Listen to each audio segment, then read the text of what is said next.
கேரள மாநிலம் வயநாட்டில் கடந்த மாதம் 29ஆம் தேதி 3 நிலச்சரிவுகள் ஏற்பட்டது. இதுவரை 420 பேர் பலியாகியுள்ளனர். தொடர்ந்து காணாமல் போனவர்களை தேடும் பணி நடக்கிறது. இந்நிலையில் வயநாட்டுக்கு பிரதமர் நரேந்திர மோடி சென்றார்.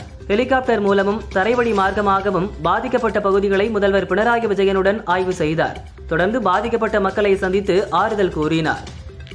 வயநாடு நிலச்சரிவின் கோர முகத்தை பிரதமர் மோடியின் ஹெலிகாப்டர் காட்சிகள் மூலம் பார்க்க முடிந்தது. அதை பிரதமர் மோடி ஹெலிகாப்டரில் இருந்து பார்வையிட்டு ஆய்வு செய்தார். வயநாடு நிலச்சரிவு பாதிப்புகளை பிரதமர் மோடி நேரில் பார்வையிட்டார். நிலச்சரிவால் பாதிக்கப்பட்ட முண்டக்கை கிராமத்துக்கு சென்று அதிகாரிகளிடம் விசாரித்தார். பாதிக்கப்பட்டுள்ள மக்கள் பள்ளி முகாமில் தங்க வைக்கப்பட்டுள்ளனர். அங்கு சென்ற பிரதமர் மோடி கண்கலங்கி நின்ற மக்களின் கைகளை பிடித்து ஆறுதல் கூறினார். அவர்களின் கோரிக்கைகளை கேட்ட பின் அதிகாரிகளுடன் ஆலோசனை நடத்தினார். கூட்டத்தில் கேரள முதல்வர் பினராயி விஜயன் மற்றும் மத்திய அமைச்சர் சுரேஷ் கோபி உடனிருந்தனர். வயநாடு நிலச்சரிவில் காயமடைந்தவர்கள் ஹாஸ்பிட்டலில் சிகிச்சை பெற்று வருகின்றனர். பிரதமர் மோடி அவர்களை நேரில் சென்று நலம் விசாரித்தார். சிகிச்சை பெற்று வருபவர்களின் குழந்தைகளை கன்னத்தை பிடித்து கொஞ்சி மகிழ்ந்தார். வங்கதேசத்தில் இந்துக்களுக்கு எதிராக நடக்கும் தாக்குதலை முடிவுக்கு கொண்டுவர அமெரிக்கா உதவ வேண்டும் என அமெரிக்க வாழ் இந்தியர்கள் தானேதர் ராஜா கிருஷ்ணமூர்த்தி ஆகியோர் அமெரிக்க வெளியுறவுத்துறை செயலாளர் ஆண்டனி பிளிங்கனுக்கு கடிதம் எழுதியுள்ளனர். வங்கதேசத்தில் இந்துக்களின் வீடு, கடைகளை குறிவைத்து கலவரக்காரர்கள் தாக்குகின்றனர். வங்கதேசத்தில் சிறுபான்மையினராக உள்ள இந்துக்கள் மீதான தாக்குதலை கண்டித்து தலைநகர் டாக்காவில் போராட்டம் நடந்தது. ஏராளமான இந்துக்கள் பாதுகாப்பு கேட்டு கோஷமிட்டனர். வங்கதேசம் இந்தியாவின் அண்டை நாடு. அங்கு பிற வெளிநாட்டு சக்திகளின் தலையீட்டை இந்தியா அனுமதிக்க கூடாது என முன்னாள் பிரதமர் ஷேக் ஹசீனாவின் மகன் சாஜு வாசேஜாய் வேண்டுகோள் விடுத்துள்ளார். இடைக்கால அரசு மக்களால் தேர்வு செய்யப்படவில்லை என்பதால் அரசியலமைப்பு சட்டவிரோதமானது என்று கூறியுள்ளார். ஜனாதிபதி திரௌபதி முர்மு கிழக்கு திமோர் நாட்டுக்கு அரசுமுறை பயணமாக சென்றுள்ளார். அந்நாட்டின் உயரிய விருதான grand collar of the order of Timor Leste விருதை திரௌபதி முர்முவுக்கு அந்நாட்டு அதிபர் ஜோஸ் ராமோஸ் ஹோர்டா வழங்கினார். கல்வி முன்னேற்றத்துக்காகவும் பெண்கள் மற்றும் சமூக நலனுக்காகவும் முர்மு செய்த பணிகளை அங்கீகரிக்கும் வகையில் கிழக்கு திமோர் அரசு உயரிய விருதை வழங்கியுள்ளது.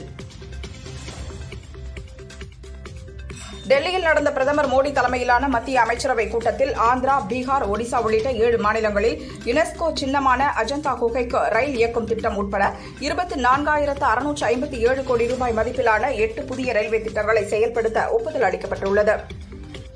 ஈரோட்டில் தனியார் சார்பில் வருங்கால தலைமுறையினரின் தொழில் முனைவோருக்காக கூட்டம் நடந்தது. இதில் பாஜக மாநில தலைவர் அண்ணாமலை பங்கேற்றார். தமிழகத்தின் பொருளாதாரம் சீர்குலைவை நோக்கி சென்று கொண்டு உள்ளது. மற்ற மாநிலங்களின் தொழில் வளர்ச்சி பிரமிப்பூட்டும் வகையில் உள்ளது. தமிழகத்தின் நிலை கவலை அளிக்கிறது. தமிழகத்தில் இருந்து மற்ற தொழில் முனைவோர் வேறு மாநிலத்திற்கு செல்லாத வகையில் அரசு நடவடிக்கை எடுக்க வேண்டும் என அண்ணாமலை கூறினார். தமிழ் புதல்வன் திட்டம் மிகவும் நல்ல திட்டம். இந்த பணத்தை மாணவர்கள் போதை பழக்கத்திற்கு பயன்படுத்தாமல் இருந்தால் சிறப்பான திட்டம்தான் என கோவை தெற்கு பாஜக எம்எல்ஏ வானதி தெரிவித்தார்.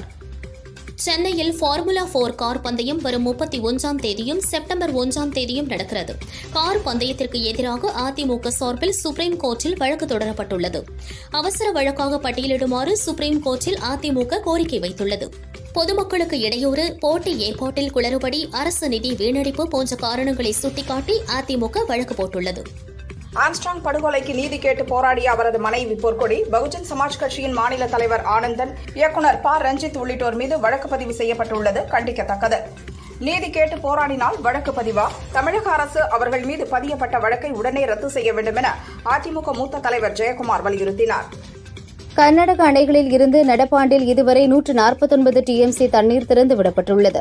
இதில் 71 டிஎம்சி தண்ணீரை தமிழகம் வீணடித்துள்ளது என கர்நாடக துணை முதல்வர் டி. கே. சிவக்குமார் குற்றம் சாட்டினார். தண்ணீர் வீணாக கடலில் கலப்பதை தடுப்பதற்காகவே மேகதாதுவில் அணை கட்டுவது எங்கள் திட்டம். அணை கட்டுவதால் 66 டிஎம்சி தண்ணீர் சேகரித்து வைக்கப்படும் என்றும் தெரிவித்தார். உதகையில் புதிதாக கட்டப்பட்டு வரும் அரசு மருத்துவமனை பணிகளை மக்கள் நல்வாழ்வுத்துறை அமைச்சர் மா. சுப்பிரமணியன் மற்றும் சுற்றுலாத்துறை அமைச்சர் க. ராமச்சந்திரன் ஆகியோர் நேரில் ஆய்வு செய்தனர். தமிழகத்தில் உள்ள மலை மாவட்டங்களில் மிக உயர்ந்த இடத்தில் சாலை வசதிகள் கூட இல்லாத பழங்குடியின மக்களுக்கு அவசர சிகிச்சை அளிப்பதற்காக அதிநவீன வசதிகளுடன் 25 இருசக்கர வாகன ஆம்புலன்ஸ்கள் சேவை விரைவில் துவங்கப்படும் என அமைச்சர் மா. சுப்பிரமணியன் தெரிவித்தார். கோவை உக்கடம் ஆத்துப்பாலம் திட்டம் மறைந்த முன்னாள் முதல்வர் ஜெயலலிதா சட்டசபையில் அறிவித்திருந்தார். கூடுதல் நிதி ஒதுக்கி பழனிசாமி பாலம் கட்ட உறுதுணையாக இருந்தார். கோவைக்கு அதிமுக அரசால் கொண்டுவரப்பட்ட திட்டங்களைத்தான் திமுக அரசு திறந்து வைக்கிறது என அதிமுக முன்னாள் அமைச்சர் SP வேலுமணி விமர்சித்தார். டெல்லியில் பட்ஜெட் கூட்டத்தொடரின் இறுதி நாள் ஆலோசனைக் கூட்டம் நடந்தது. துணை ஜனாதிபதியும் ராஜ்யசபா தலைவருமான தன்கரை பதவியிலிருந்து நீக்க கோரி நம்பிக்கையில்லா தீர்மானம் கொண்டுவர எதிர்க்கட்சிகள் திட்டமிட்டு 87 பேர் கையெழுத்திட்டனர். தன்கர் பாரபட்சம் காட்டுவதை சுட்டிக்காட்டவே இந்த தீர்மானம் என எதிர்க்கட்சிகள் விளக்கமளித்துள்ளனர். புதுச்சேரிக்கு மாநில அந்தஸ்து கிடையாது என பார்லிமெண்டில் மத்திய அரசு கூறிவிட்டது. இதனால் கூட்டணி மாற ரங்கசாமி தயாராகிவிட்டார் என முன்னாள் முதல்வர் நாராயணசாமி குற்றம் சாட்டினார். அரண்டவன் கண்ணுக்கு இரண்டதெல்லாம் பேய் என்பது போல முதல்வர் ரங்கசாமி டெல்லி செல்ல பயப்படுகிறார். மோடி ஆட்சியில் புதுச்சேரி முழுமையாக புறக்கணிக்கப்பட்டுள்ளது என்றும் தெரிவித்தார். ராணிப்பேட்டை ஷோளிங்கரில் யோகலட்சுமி நரசிம்மர் கோயிலில் மகாராஷ்டிரா கவர்னர் சி.பி. ராதாகிருஷ்ணன் தரிசனம் செய்தார். கடலின் எல்லைப் பகுதிகள் மிக குறுகியதாக இருக்கிறது. இலங்கை மற்றும் இந்திய நாடுகளின் எல்லை எது என்று தெரிவிக்கும் நிலையில் இதற்கு நிரந்தர தீர்வு காணப்படும் என தெரிவித்தார். சென்னை ஐயப்பன் தாங்கலில் திமுகவின் இளைஞரணி உறுப்பினர் சேர்க்கை முகாம் நடைபெற்றது. சிறு குறு மற்றும் நடுத்தர தொழில்துறை அமைச்சர் அன்பரசன் உட்பட திமுக நிர்வாகிகள் பங்கேற்றனர். அமைச்சர் உதயநிதி துணை முதல்வரானால் அதில் எனக்கு மகிழ்ச்சியே என அன்பரசன் தெரிவித்தார். புதுச்சேரியில் பெய்த பலத்த மழையால் பல்வேறு வீடுகளில் மழைநீர் புகுந்து பொதுமக்கள் கடுமையாக பாதிக்கப்பட்டுள்ளனர். அவர்களுக்கு முதல்வர் நிவாரண நிதியில் இருந்து தலா 25,000 ரூபாய் நிவாரணம் வழங்க வேண்டும் என அதிமுக மாநில செயலாளர் அன்பழகன் கூறினார். பேனர் தடை சட்டத்தை அமல்படுத்தாத அதிகாரிகள் மீது கவர்னர் நடவடிக்கை எடுக்க வேண்டும் என்றும் தெரிவித்தார். நிதி அடிப்படை கடன்களுக்கான வட்டியை கனரா வங்கி, பேங்க் ஆஃப் பரோடா, யூகோ வங்கி ஆகிய 3 பொதுத்துறை வங்கிகள் உயர்த்தியுள்ளன. இன்று முதல் யூகோ வங்கியும், ஆகஸ்ட் 12ஆம் தேதி முதல் கனரா மற்றும் பேங்க் ஆஃப் பரோடா வங்கிகள் 5 அடிப்படை புள்ளிகளை அதிகரிக்க முடிவெடுத்துள்ளன. இதனால் வாகன மற்றும் தனிநபர் கடனுக்கான வட்டி உயரும். மகாராஷ்டிராவில் கல்வி உரிமை சட்ட இடஒதுக்கீட்டில் கட்டாயம் 25% நலிவடைந்த மற்றும் பின்தங்கிய சமூகத்தைச் சேர்ந்த மாணவர்களை சேர்க்க தனியார் பள்ளிகளுக்கு சுப்ரீம் கோர்ட் உத்தரவிட்டுள்ளது. இது தொடர்பான மேல்முறையீட்டு மனுவை விசாரித்த தலைமை நீதிபதி சந்திரசூட் தலைமையிலான நீதிபதிகள் அமர்வு, சிறந்த தனியார் பள்ளிகளில் படிக்கும் தகுதி ஏழை குழந்தைகளுக்கும் உண்டு. ஏழை குழந்தைகளுடன் பழகுவதால் இந்தியா குறித்த புரிதல் பணக்கார குழந்தைகளுக்கும் கிடைக்கும். அவர்களின் சந்திப்பால் நல்ல தலைவர்கள் உருவாகுவர் என தீர்ப்பளித்தனர். இடஒதுக்கீடு தொடர்பான வழக்கை சமீபத்தில் விசாரித்த சுப்ரீம் கோர்ட் இடஒதுக்கீட்டில் எஸ்சி மற்றும் எஸ்டி பிரிவினருக்கு கிரீமிலேயர் முறையை அமல்படுத்த பரிந்துரைத்தது. எஸ்சி எஸ்டி பிரிவினருக்கான இடஒதுக்கீட்டில் கிரீமிலேயர் முறை அமல்படுத்தப்படாது.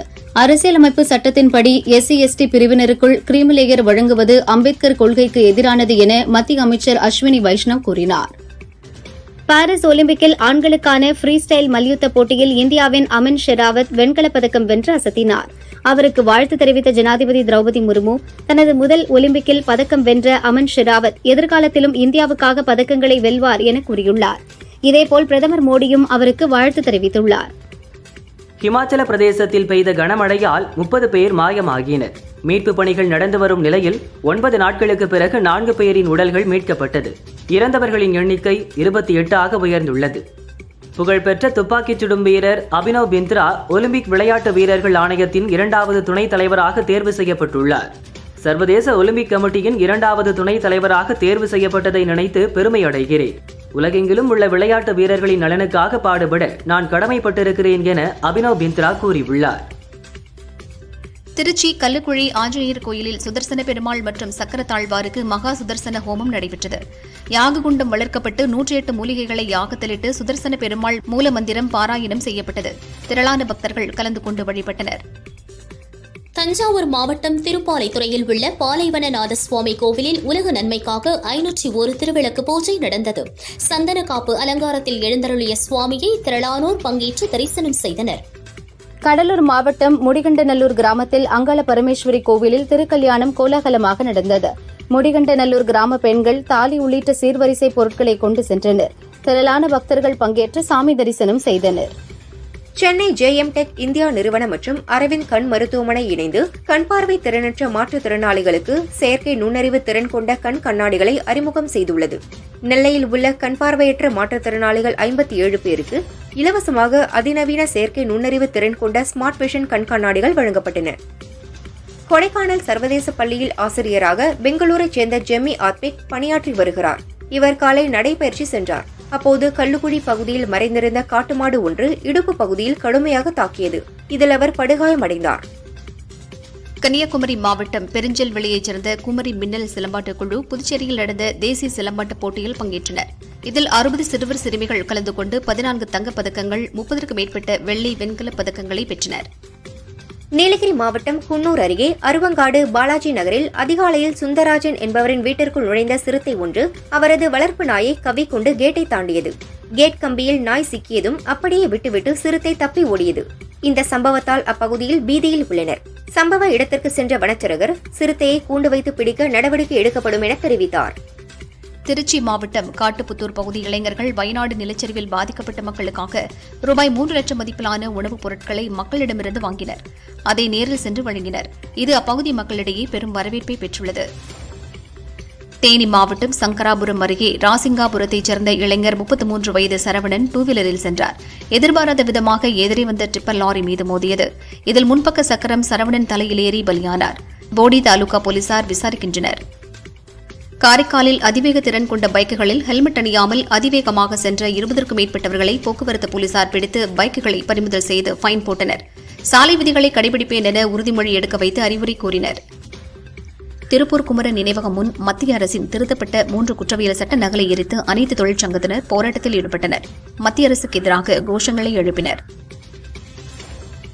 உதகை நகர போக்குவரத்து காவல்துறை சார்பில் ஹெல்மெட் அணிவதன் முக்கியத்துவம் குறித்து விழிப்புணர்வு பேரணி நடைபெற்றது. உதகை சேரிங் கிராஸ் பகுதியில் ஆரம்பித்த இந்த பேரணி கோவையில் நிறைவடைந்தது.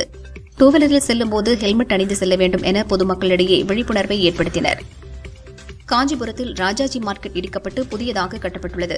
ஆனால் மார்க்கெட் அருகே மதுபான கடை இருப்பது பொதுமக்களிடையே முகசுளிப்பை ஏற்படுத்தியுள்ளது. சாலையிலேயே அமர்ந்து மது குடிப்பது, பாட்டில்களை சாலையில் வீசிவிட்டுச் செல்வது என அந்த பகுதி முழுவதுமே திறந்தவெளி பார் போல் செயல்படுகிறது. சூதாடுவதையும் வழக்கமாக வைத்துள்ளனர். குடித்துவிட்டு அப்பகுதியிலேயே கும்மாளமும் அடிக்கின்றனர். கொடைக்கானலில் வார இறுதி நாட்களில் சுற்றுலா வந்த பல மாநில டூரிஸ்டுகள் பிரதான ஏரியில் படகு சவாரி சென்றனர். பிரைன் பூங்கா புல்வெளிகளில் கால்பந்து விளையாடி மகிழ்ந்தனர். ரம்மியமான சீதோஷ்ண நிலை நிலவுகிறது. 2 நாட்களாக மழை பெய்து நகரை குளிர்வித்தது. காலை நேரத்திலேயே டூரிஸ்டுகளின் தலைகளை வருடிச் சென்ற பனிமூட்டத்தை ரசித்தனர். யோகா குறித்து பள்ளி மாணவர்களிடையே விழிப்புணர்வு ஏற்படுத்தும் விதமாக கோல்டன் ஸ்டார்ஸ் அகாடமி சார்பில் கோவை செல்வபுரத்தில் மாவட்ட யோகா சாம்பியன்ஷிப் போட்டிகள் நடந்தது. 500க்கும் மேற்பட்ட மாணவர்கள் ஆர்வமுடன் கலந்து கொண்டனர். பல்வேறு கடினமான யோகாசனங்களை செய்து அசத்தினர். வெற்றி பெற்றவர்கள் மாநில அளவிலான போட்டிகளுக்கு தேர்வாகியுள்ளனர். சிவகங்கை திறந்த வெளி விளையாட்டு அரங்கில் மாநில அளவிலான மல்லர் கம்பம் விளையாட்டுப் போட்டி நடந்தது. போட்டியினை கூட்டுறவுத்துறை அமைச்சர் பெரிய கருப்பன் துவக்கி வைத்தார். ஆண்களும் பெண்களும் கல்வியிலும் பொருளாதாரத்திலும் சமமாக வாழ வேண்டும் என்பதே திராவிட மாடல் ஆட்சி என்றார். உதயநிதி துணை முதல்வராக எப்போது பொறுப்பேற்பார் என தனக்கு எதுவும் தெரியாது என பெரிய கருப்பன் கூறினார். திருச்சி மாவட்டம் துறையூர் பாலக்கரை அருகே உள்ள கடையில் வேலை செய்யும் பெண் ஒருவர் இயற்கை உபாதை கழிப்பதற்காக தெப்பக்குள தெருவில் உள்ள பொது கழிப்பறைக்கு சென்றார். அப்போது கொட்டையூர் மெய்யம்பட்டி கிராமத்தைச் சேர்ந்த ரமேஷ் என்பவன் அப்பெண்ணை செல்போனில் வீடியோ எடுக்க முயன்றதாக கூறப்படுகிறது. அதை பார்த்து அந்த பெண் கூச்சலிட்டார். அக்கம்பக்கத்தினர் ரமேஷை மடக்கி பிடித்து தர்ம அடி கொடுத்தனர். சென்னை கிழக்கு தாம்பரம் அடுத்த கஸ்பாபுரம் கிராமத்தில் கோலாச்சியம்மன் கோயிலில் பிரதிஷ்டை செய்வது குறித்து இரு சமூகத்தினரிடையே பிரச்சினை ஏற்பட்டது.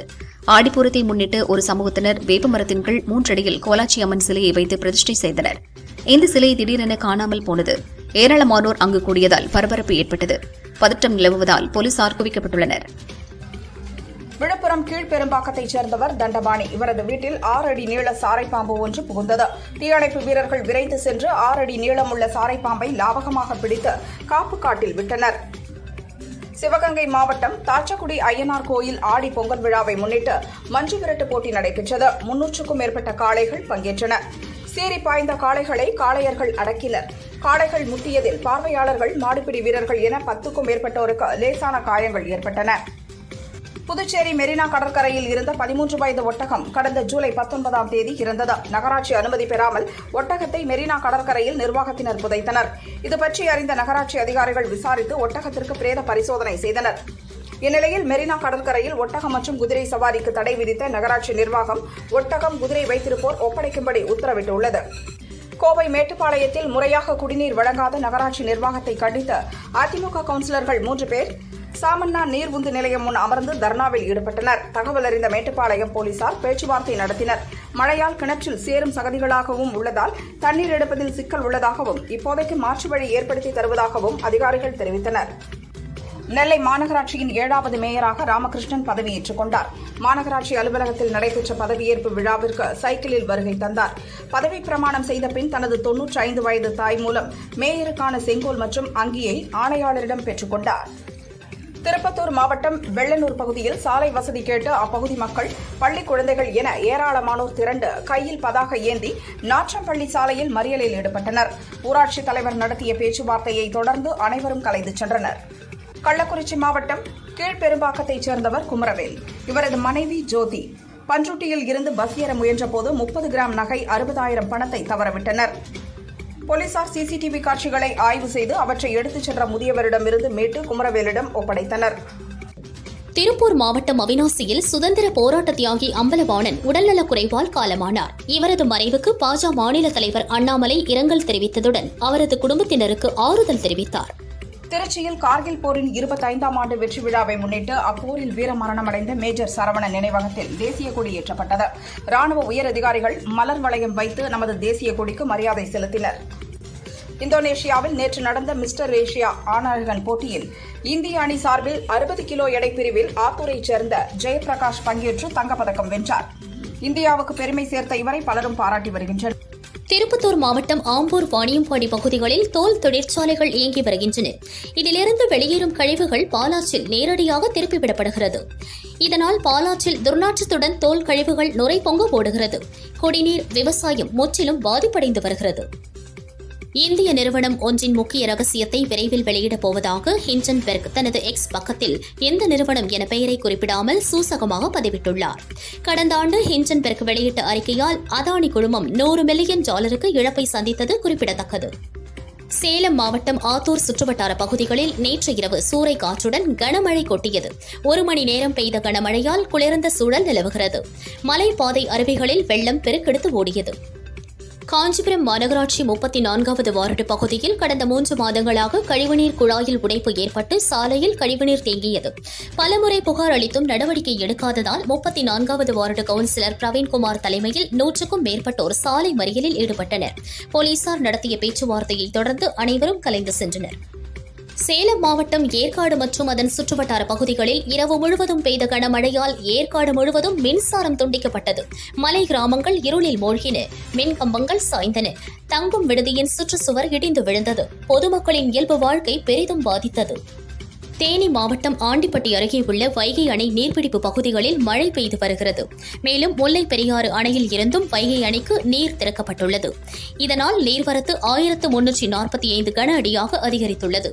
வைகை அணை நீர்மட்டம் தற்போது 57.48 அடியாக 2.5 அடி உயர்ந்துள்ளது. கோவை தனியார் தொழில்நுட்ப கல்லூரியில் நடந்த UPSC தேர்வில் வெற்றி பெற்றவர்களுக்கு தமிழக கவர்னர் புத்தகம் வழங்கினார். மாணவர்களுக்கு வழங்கப்பட்ட கோவை பறவைகள் மற்றும் ராமனின் அரசு நிர்வாக விரிவுரைகள் அடங்கிய 2 ஆங்கில மொழி புத்தகங்கள் அனைவரின் மத்தியில் பேசும் பொருளாக மாறியது. குற்றாலத்தில் திரு குற்றாலநாத சுவாமி கோவிலுக்கு சொந்தமாக 152 கடைகள் உள்ளன. இந்நிலையில் 9 கோரிக்கைகளை வலியுறுத்தி வியாபாரிகள் கடையடைப்பு போராட்டம் நடத்தினர். கோவில் கடை வியாபாரிகளுக்கு ஆதரவாக குற்றாலம் முழுவதும் கடைகள் அடைக்கப்பட்டன. இந்த கடையடைப்பால் சுற்றுலா பயணிகள் அவதிக்குள்ளாகினர். டெல்லி மதுபான கொள்கை வழக்கில் 1.5 ஆண்டுகளாக திகார் சிறையில் இருந்த மணீஷ் சிசோடியாவுக்கு நேற்று சுப்ரீம் கோர்ட் ஜாமீன் வழங்கியது. ஆம் ஆத்மி தலைவர்கள் படைசூட டெல்லி ராஜ்காட்டில் உள்ள மகாத்மா காந்தி சமாதிக்கு அஞ்சலி செலுத்தினார். அங்கேயே அமர்ந்து தியானம் செய்தார். ஆம்ஸ்ட்ராங் படுகொலைக்கு நீதி கேட்டும் உண்மை குற்றவாளிகளை கைது செய்ய கோரியும் சென்னை வள்ளுவர் கோட்டத்தில் அவரது மனைவி பொற்கொடி, இயக்குனர் ப. ரஞ்சித் உள்ளிட்ட 1500க்கும் மேற்பட்டோர் போராட்டத்தில் ஈடுபட்டனர். பொது இடத்தில் சட்டவிரோதமாக கூடியது உள்ளிட்ட பிரிவுகளின் அடிப்படையில் போலீசார் அவர்கள் அனைவர் மீதும் வழக்கு பதிந்தனர். தமிழக அரசின் கருவூலங்கள் மற்றும் கணக்குகள் துறை உருவாக்கியுள்ள களஞ்சியம் செயலி மூலமே இனி அரசு ஊழியர்கள் விடுமுறை மற்றும் சேலரி அட்வான்ஸுக்கு விண்ணப்பிக்க வேண்டும் என அரசு உத்தரவிட்டுள்ளது. தேனி மாவட்டம் நாராயணதேவன்பட்டியைச் சேர்ந்தவர் சமூக ஆர்வலர் பூமிநாதன். தமிழகம் முழுவதும் பூரண மதுவிலக்கு வேண்டி 3வது முறையாக சாகும் வரை உண்ணாவிரத போராட்டம் நடத்தினார். போராட்டத்தை கைவிட போலீசார் பேச்சுவார்த்தை நடத்தினர். உடன்படவில்லை. பூமிநாதனை கைது செய்து அழைத்து சென்றனர். திருப்பூர் மாவட்டம் அவிநாசி மங்கலம் சர்வீஸ் சாலை அருகே 2வீலர் மீது கார் வேகமாக மோதியதில் 2வீலரில் இருந்த தம்பதி தூக்கி வீசப்பட்டனர். இருவருக்கும் பலத்த காயம் ஏற்பட்டு சம்பவ இடத்திலேயே பரிதாபமாக இறந்தனர். சம்பவ இடத்திற்கு விரைந்த அவிநாசி போலீசார் தம்பதியரின் உடலை மீட்டு அவிநாசி அரசு மருத்துவமனைக்கு அனுப்பினர். விபத்து குறித்து விசாரணை நடத்தி வருகின்றனர். சென்னையில் சிலை கடத்தல் தடுப்பு பிரிவு முன்னாள் IG பொன் மாணிக்கவேல் வீட்டில் CBI அதிகாரிகள் சோதனை நடத்தி வருகின்றனர். ஓய்வு பெற்ற DSP காதர் பாட்ஷா அளித்த புகாரின் பேரில் 2023 CBI வழக்கு பதிவு செய்தனர். அதன் அடிப்படையில் இந்த ரைட் நடக்கிறது. சென்னை ஏர்போர்ட்டில் பயணிகள், ஊழியர்கள் மற்றும் காவலர்களை அச்சுறுத்தி வந்த 46 நாய்களை மாநகராட்சி அதிகாரிகள் பிடித்து சென்றனர். அந்த நாய்களுக்கு விஷமுறிவு தடுப்பூசிகள் போடப்பட்டன. இதில் 34 நாய்கள் மீண்டும் ஏர்போர்ட் வளாகத்துக்குள் விடப்பட்டன. 12 நாய்கள் கருத்தடை அறுவை சிகிச்சைக்காக கொண்டு செல்லப்பட்டன. ஒகேனக்கல் காவிரி ஆற்றிற்கு நேற்று நீர்வரத்து 8000 கன அடியாக இருந்த நிலையில் இன்று மீண்டும் அதிகரித்தது. கர்நாடக அணைகளில் இருந்து வெளியேற்றப்படும் உபரி நீரின் அளவு 17000 கன அடியாக அதிகரிக்கப்பட்டது. மேலும் நீர்பிடிப்பு பகுதிகளில் கனமழை பெய்து வருவதால் இன்னும் கூடுதலாக தண்ணீர் வரத்து உள்ளது. இன்று தமிழக எல்லையான பிலிகுண்டுலுவுக்கு வரும் தண்ணீர் வினாடிக்கு 20000 கன அடியாக நீடித்து வருகிறது. கரூர் ஜவஹர் கடைவீதியில் இருக்கும் ராஜேஷ் என்பவருக்கு சொந்தமான செல்போன் கடையில் அதிகாலையில் திடீரென தீப்பிடித்தது. தீ கொழுந்துவிட்டு எரிந்தது. தகவல் அறிந்த தீயணைப்புத் துறையினர் நீண்ட நேரம் போராடி தீயை அணைத்தனர். கடையில் இருந்த சுமார் 10 லட்சம் ரூபாய் மதிப்பிலான செல்போன்கள் மற்றும் உதிரி பாகங்கள் தீயில் கருகின. கரூர் நகர போலீசார் விசாரிக்கின்றனர். மேற்கு திசை காற்றின் வேக மாறுபாடு காரணமாக தமிழகத்தில் ஒரு சில இடங்கள் மற்றும் புதுச்சேரியில் இன்று இடி மின்னலுடன் மிதமான மழைக்கு வாய்ப்புள்ளதாக சென்னை வானிலை ஆய்வு மையம் தெரிவித்துள்ளது. நாளை முதல் 13ஆம் தேதி வரை கோவை, நீலகிரி, தேனி, தென்காசி, திருநெல்வேலி, கன்னியாகுமரி, மதுரை உட்பட 13 மாவட்டங்களில் கனமழை பெய்ய வாய்ப்புள்ளதாகவும் அறிவித்துள்ளது. புதுச்சேரியில் நள்ளிரவில் 2 மணி நேரத்திற்கு மேலாக கனமழை கொட்டி தீர்த்தது. இதனால் சாலைகளில் வெள்ளம் பெருக்கெடுத்து ஓடியது. தாழ்வான பகுதிகளில் மழைநீர் குளம் போல் தேங்கியது. இதனால் பொதுமக்கள் கடும் அவதியடைந்தனர். கனமழை காரணமாக புதுச்சேரியில் உள்ள அரசு மற்றும் தனியார் பள்ளிகளுக்கு இன்று விடுமுறை விடப்படுவதாக கல்வித்துறை அறிவித்துள்ளது. புதுச்சேரியில் பெய்த கனமழையால் சாலைகளில் வெள்ளம் பெருக்கெடுத்தது. தாழ்வான பகுதிகள் நீரில் மூழ்கின. லாஸ்பேட்டை ஜீவானந்தபுரத்தைச் சேர்ந்த ஐயப்பன் என்பவர் தனது பைக்கை எடுக்க சென்றார். அப்போது நீரில் இழுத்துச் செல்லப்பட்ட அவர் தட்டாஞ்சாவடி ஓடையில் அடித்துச் செல்லப்பட்டார். அவரை மீட்க சென்ற இருவரும் தண்ணீரில் அடித்துச் செல்லப்பட்டனர். 3 பேரையும் தேடும் பணி நடந்தது. தாம்பரம் ரயில்வே யார்டில் நடக்கும் பராமரிப்பு பணி காரணமாக 15, 16, 17ஆம் தேதிகளில் சென்னை எழும்பூரில் இருந்து புறப்படும் மற்றும் எழும்பூருக்கு வரும் அனைத்து விரைவு ரயில்களும் தாம்பரத்தில் நிற்காது. அதற்கு பதிலாக மாம்பலம் ரயில் நிலையத்தில் நின்று செல்ல ஏற்பாடுகள் செய்யப்பட்டுள்ளதாக தெற்கு ரயில்வே அறிவித்துள்ளது. தமிழகத்தில் அரசு மற்றும் சுயநிதி மருத்துவக் கல்லூரிகளில் 9050 MBBS இடங்களும் 2200 BDS இடங்களும் உள்ளன. இதற்கான விண்ணப்ப விநியோகம் கடந்த 1ஆம் தேதி துவங்கி நேற்றுடன் முடிந்தது. இதில் அரசு ஒதுக்கீடு மற்றும் நிர்வாக இடங்களுக்கு 42957 பேர் விண்ணப்பித்துள்ளனர். தகுதியான விண்ணப்பங்கள் பரிசீலிக்கப்பட்டு 19ஆம் தேதி தரவரிசை பட்டியல் வெளியிடப்பட உள்ளது. 21ஆம் தேதி மாணவர் சேர்க்கை துவங்க உள்ளது. திருச்சியைச் சேர்ந்த நண்பர்கள் 4 பேர் கொடைக்கானலுக்கு டூர் சென்று சின்னப்பள்ளம் பகுதியில் உள்ள லாட்ஜில் தங்கினர். அறையிலேயே சமைத்து சாப்பிட முடிவு செய்து சிறிய வகை அடுப்பில் தீ மூட்டி பார்பிக்யூ சமைத்தனர். பிறகு 4 சேர்ந்து மது அருந்திவிட்டு போதை அதிகமான நிலையில் 4 நண்பர்களும் 2 அறைகளில் தங்கினர். இதில் சிக்கன் சமைத்த அடுப்பை அணைக்காமல் குளிருக்காக அப்படியே விட்டுவிட்டு உறங்கிய நண்பர்கள் ஜெயக்கண்ணன் மற்றும் ஆனந்த் பாபு இருவரும் கங்கு புகைந்து அறை முழுவதும் புகை பரவியதால் மூச்சு முட்டி இறந்தனர். திருவள்ளூர் அடுத்த புல்லரம்பாக்கத்தை சேர்ந்தவர் சுரேஷ். இவரது மனைவி பார்வதி. இவர்களுக்கு 2 குழந்தைகள் உள்ளனர். அதே பகுதியில் கணவரை பிரிந்து வாழ்ந்த ராஜேஸ்வரி என்பவரை சுரேஷ் 2வதாக திருமணம் செய்து கொண்டார். இதனால் கோபமடைந்த பார்வதி ராஜேஸ்வரி மீது பெட்ரோல் ஊற்றி தீ வைத்தார். தீக்காயமடைந்த அவர் ஹாஸ்பிட்டலில் அட்மிட் செய்யப்பட்டார். இது தொடர்பாக பார்வதி, அவரது உறவினர்கள் என 7 பேரை போலீசார் கைது செய்தனர். தமிழகத்தில் நீலகிரி, கோவை, நாமக்கல், திருச்சி, பெரம்பலூரில் நாளை மிக கனமழை பெய்யக்கூடும் என வானிலை மையம் எச்சரித்துள்ளது. அதேபோல் ஈரோடு, சேலம், தருமபுரி, கிருஷ்ணகிரி, திருப்பத்தூர், கரூர், புதுக்கோட்டை, சிவகங்கை, அரியலூரில் கனமழை பெய்ய வாய்ப்புள்ளதாகவும் கணித்துள்ளது. ஆந்திர மாநிலம் அன்னமய்யா மாவட்டத்தில் உள்ள கங்கையம்மன் கோயிலில் பக்தர் வேடத்தில் ஒருவர் அம்மனின் தங்கச் செயினை திருடி செல்லும் சிசிடிவி காட்சிகள் வெளியாகி பரபரப்பை ஏற்படுத்தியுள்ளது. சிசிடிவி காட்சி அடிப்படையில் செயின் திருடனை போலீசார் தேடி வருகின்றனர். சிவகங்கை மாவட்டம் முசுண்டப்பட்டியைச் சேர்ந்தவர் தங்கராஜ் காவிரி கூட்டு குடிநீர் திட்ட ஆபரேட்டராக பணியாற்றி வந்தார். குடிநீர் மோட்டார் அறையில் மது அருந்துவதற்காக வந்த 2 பேரை கண்டித்தார். ஆத்திரமடைந்த இருவரும் மது பாட்டிலை உடைத்து தங்கராஜ் கழுத்தில் குத்தினர். இதில் அவர் ஸ்பாட்டிலேயே பலியானார். இருவரும் தப்பி ஓடிவிட்டனர். கொலையாளிகளை கைது செய்ய வலியுறுத்தி தங்கராஜ் உறவினர்கள் சாலை மறியலில் ஈடுபட்டனர். போலீசார் நடத்திய பேச்சுவார்த்தையை தொடர்ந்து அனைவரும் கலைந்து சென்றனர். தேனி, திண்டுக்கல் உள்ளிட்ட மாவட்டங்களுக்கு மெத்தபெட்டமைன் போதைப் பொருளை சப்ளை செய்த முக்கிய குற்றவாளிகளான திருவனந்தபுரத்தைச் சேர்ந்த மோகன், நோர்பட், ஆதர்ஷ் ஆகியோரை தனிப்படை போலீசார் கைது செய்தனர். அவர்கள் பயன்படுத்திய காரையும் போலீசார் பறிமுதல் செய்தனர். சிங்கப்பூரில் இருந்து கோவை வந்த விமானத்தில் பயணிகள் இருவரை சுங்கத்துறை அதிகாரிகள் சோதனை செய்தனர். ஒருவரிடம் 100 கிராம் கொண்ட 6 தங்க கட்டிகளை கைப்பற்றினர். மற்றொருவரிடம் 15,30,000 ரூபாய் மதிப்புள்ள அனுமதியின்றி கொண்டுவரப்பட்ட வெளிநாட்டு சிகரெட் பாக்கெட்டுகள் இருந்தது. தங்க கட்டிகளையும் 90,000 சிகரெட்டுகளையும் அதிகாரிகள் பறிமுதல் செய்து தொடர்ந்து விசாரிக்கின்றனர். தஞ்சாவூர் அருகே புன்னைநல்லூர் மாரியம்மன் கோயில் பகுதியைச் சேர்ந்தவர் பிலிப் ராஜ். இவரிடம் புதிய வீட்டு அனுமதிக்கு 1,250 ரூபாய் லஞ்சம் வாங்கிய கடகடப்பை ஊராட்சி செயலர் அந்தோணிசாமியை லஞ்ச ஒழிப்பு போலீசார் கைது செய்தனர். லஞ்ச ஒழிப்பு போலீசாரை பார்த்ததும் அலுவலகத்தில் இருந்த ஊழியர்களும் தாங்கள் வாங்கிய லஞ்ச பணத்தை தூக்கி வீசினர். 50,000 ரூபாயை லஞ்ச ஒழிப்புத்துறை போலீசார் கைப்பற்றினர். ஜப்பானில் கியூஷி தீவின் கடலோர பகுதியில் கடந்த வியாழக்கிழமை சக்தி வாய்ந்த நிலநடுக்கம் ஏற்பட்டுள்ளது. ரிக்டர் அளவுகோலில் 7.1 பதிவானது. சுமார் 30 கிலோமீட்டர் ஆழத்தில் மையம் கொண்டிருந்தது. இதையடுத்து ஒரு வாரத்திற்குள் மகா நிலநடுக்கம் ஏற்பட வாய்ப்புள்ளதாக விஞ்ஞானிகள் தெரிவித்தனர். பொதுமக்கள் மிகவும் பாதுகாப்பாக இருக்க வேண்டும் என எச்சரித்தனர். யூடியூப் முன்னாள் சிஇஓ சூசன் வோட்சிக்கி கடந்த 2 ஆண்டுகளாக புற்றுநோயால் பாதிக்கப்பட்டிருந்த நிலையில் இன்று காலமானார். உடல்நல பிரச்சினை காரணங்களால் கடந்த ஆண்டு பிப்ரவரி மாதம் தனது பதவியை ராஜினாமா செய்தார். அவரது இறப்பிற்கு கூகுள் சிஇஓ சுந்தர் பிச்சை இரங்கல் தெரிவித்துள்ளார். பாலஸ்தீனத்தின் கிழக்கு காசாவின் தராஜ் மாவட்டத்தில் உள்ள ஒரு பள்ளியின் மீது இஸ்ரேல் வான்வழி தாக்குதல் நடத்தியது. இதில் 100 பேர் பலியானார்கள். 50க்கும் மேற்பட்டோர் பலத்த காயத்துடன் ஹாஸ்பிட்டலில் அட்மிட் செய்யப்பட்டனர். பள்ளியில் ஏராளமான மக்கள் தங்க வைக்கப்பட்டதை தெரிந்து இஸ்ரேல் தாக்குதல் நடத்தியதாக ஹமாஸ் படையினர் குற்றம் சாட்டினர். பிரேசிலில் உள்ள வேபாஸ் நிறுவனத்துக்கு சொந்தமான விமானம் ஒன்று காஸ்கேவல் என்ற இடத்தில் இருந்து குவாரலுஸ் நகருக்கு சென்றது. வெனேடா நகர் அருகே சென்றபோது கட்டுப்பாட்டை இழந்த விமானம் அங்கிருந்த வீடுகள் மீது தலைகீழாக விழுந்து நொறுங்கியது.